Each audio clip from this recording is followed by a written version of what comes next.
don't get me wrong mga bossing, yung laban ni Kibuloy dyan sa Senate, kaisa niya ako dyan. Dapat dalhin na yan sa Congress, sa korte. Doon na tayo magkita-kita para hindi nasasayang din yung buwis ng tao kasi nagbabayad kami ng buwis, hindi para maghiring-hiring kayo dyan para lang dito sa walang kakwenta-kwenta. Para sa akin, walang kakwenta-kwenta to.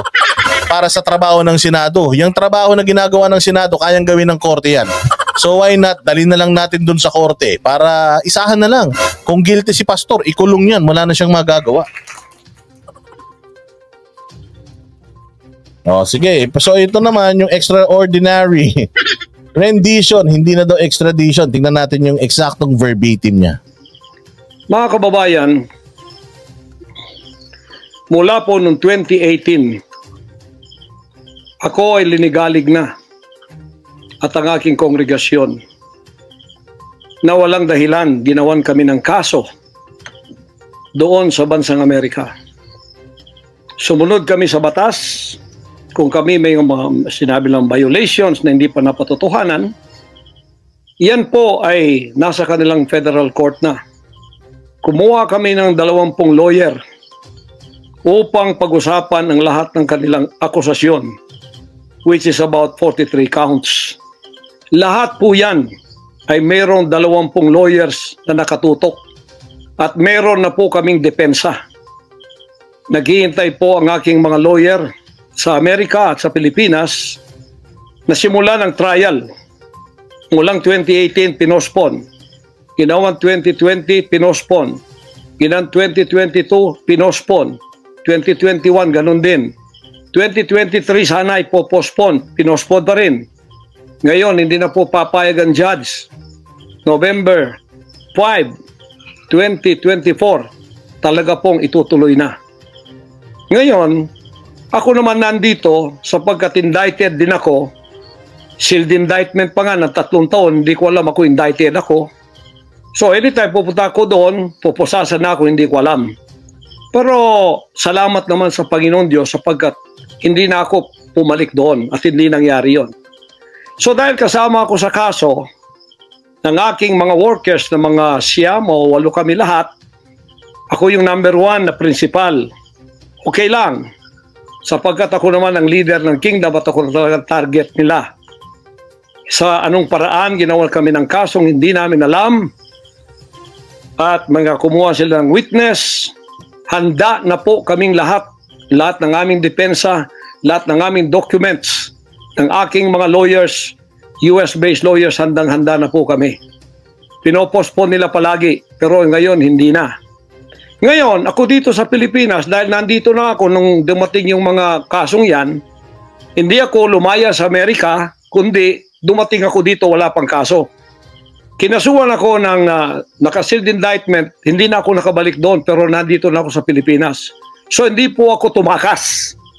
Ngayon, dahil nandito ako, I will use my constitutional rights for extradition na siyang treaty ng ating bansa. Yan po ang iniintay ng mga lawyers ko dito sa Pilipinas at sa Amerika. Iniintay namin ang request ng US Embassy sa Department of Foreign Affairs. It actually started really fine. Ang ganda ng mga paliwanag niya. Kung sana sinimulan niya sa pagpapaliwanag hanggang sa matapos nagpapaliwanag siya. Yung mga dapat na isagot niya sa Senate, yung mga binabati ko sa kanya sa Senate, sinagot niya dito nang nakafocus lang siya dun sa issue niya.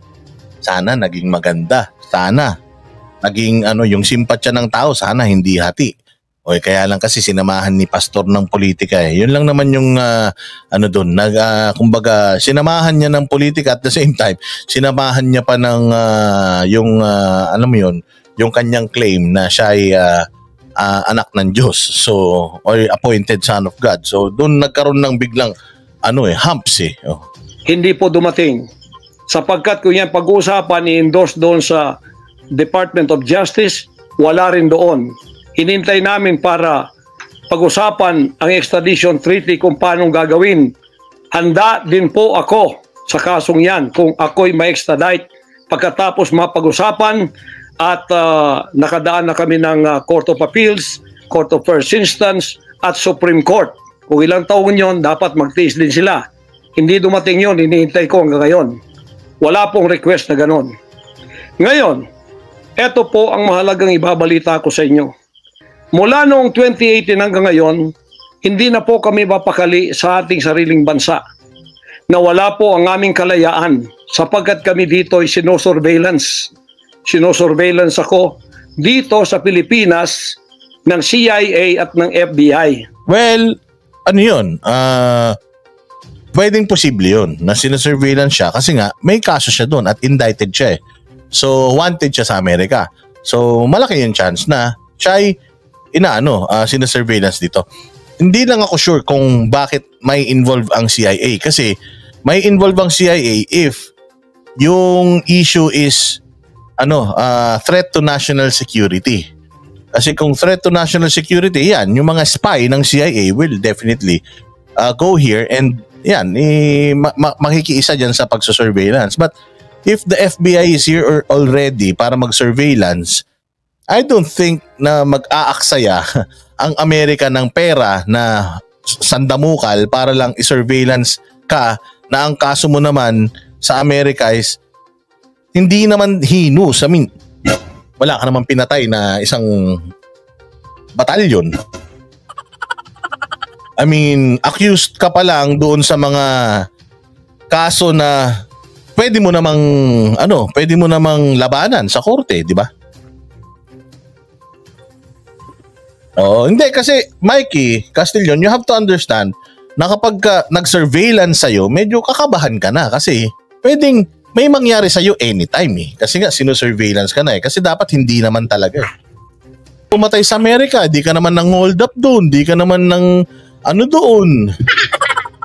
So I don't think the American government will spend that much money para lang sa'yo dahil you're so full of yourself. Ibig sabihin, yung parang masyadong mataas ang tingin mo sa sarili mo na feeling mo mag-aaksaya ng panahon sa yung gobyerno ng Amerika dun sa kaso na multiple counts of sexual abuse.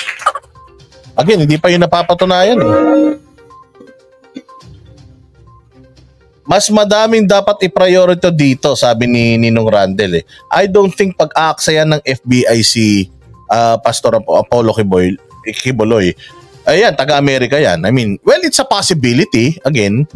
Pero, and they have intel, syempre, alam mo na, kaibigan ni PRD yan. So siguro, baka nagsishare din ng intel si PRD sa kanya. I mean, who knows? Pero, ayun lang, para sa akin lang logic ko lang is, feeling ko hindi mag-aaksaya ng hindi, parang yung logic din natin dun sa yung pinaparusahan, dadalhin sa Glory Mountain, sasakay pa ng helicopter para lang sa 3,000 hindi niya na kota.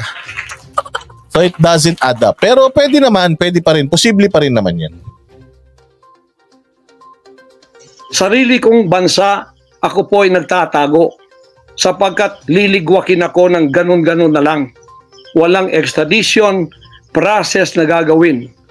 Dumating po sa aming kaalaman sa mga sandaling ito from reliable sources, correct me if I am wrong, but these are reliable sources na dumating sa akin na ayaw na raw po nila ng extradition treaty. Ang kanila daw pong gagawin ng CIA, ng FBI, ng US Embassy at State Department. Ayun, so sabi ni Randel, pera na lang. Kung makakapera ang US ay Pastor Quiboloy, magkakapera sila. I mean, ano na ba net worth ni Pastor Apollo Quiboloy? Hindi ko alam kung anong net worth niya. Mamaya i-research ko.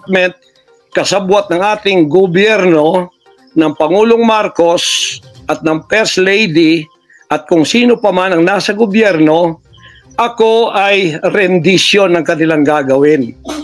Ang rendition, ang ibig sabihin po, anumang oras pwede lang pasukin ang aking compound at ako ay kidnapin. It's not only rendition but also elimination. If it is possible, pwede nila akong i-assassinate. So, nandun po sa dalawang yun. Kidnapping or assassination. Killing talaga, murder. Yun po ang dumating na balita sa akin ngayon from reliable sources. Kaya, mulang 2018, Alam na po namin na may gagawin sila. Hindi lang namin alam kung paano sapagkat ang iniintay namin ay extradition sapagkat yun ang treaty natin. Ngayon, ito pong gagawin nila dahil hindi na sila dadaan doon ay illegal. Pwede namang totoo, pwede rin namang hindi. Hindi ko naman sinasabing hindi totoo eh. Hindi ko rin naman masabi na totoo kasi nga tayo, naghanap tayo ebidensya.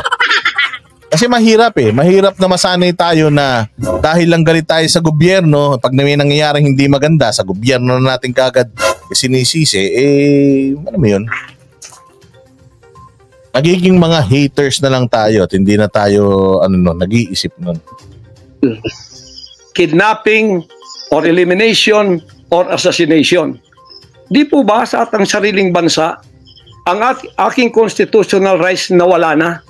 Sapagkat ako po ay binigay na sa kamay ng mga banyagang ito ng ating sariling gobyerno. So that's yun, katulad yung sinabi niya na ako ay binigay na sa kabanyaga ng ating gobyerno. So ano yun?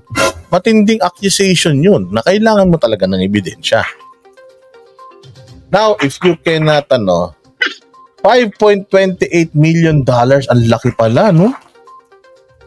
So, how much is 5.28? So, 5 million, let's say for example, 50 million ang 1 million, ay 100 million ang 1 million US dollars. So, 500, 600, close to 1 billion. Wow.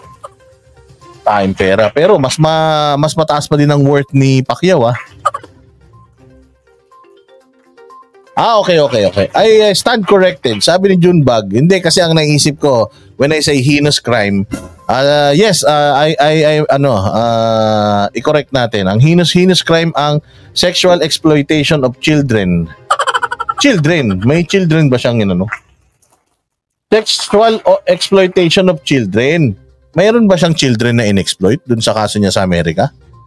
Hindi ako sure pero yes, heinous crime ang sexual abuse or exploitation. Pero hindi, naisip ko kasi yung mga minasakir, ganyan. But yes, I stand corrected. Thank you very much. So I'm sorry. Sige, diretso.